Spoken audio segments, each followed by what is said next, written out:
Ngarepin libur lebaran sani mangkin, akeh kerama melancaran ke objek wisata sani wenten ring Bali. Selitunggal nyane genah tetamian wisata Bali inggih punika Pura Taman Ayun.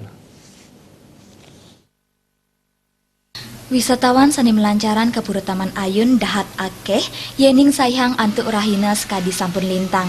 Kewentenan puniki melarapan antuk pemargin libur lebaran. Objek wisata sani sampun katetepang dados warisan dunia oleh UNESCO puniki sampun kaosekin wisatawan dawek galah semeng. Lianan saking wisatawan negara, Pura Taman Ayun taler kerauhin oleh wisatawan domestik. Pura Taman Ayun pindah kesilih tunggil tetujuan wisata keluarga ring Bali. Wisatawan sani sampun rauh akeh saking negara saha domestik miwah taler saking krama Bali druene. Agung Ria Miwariase, Bali TV.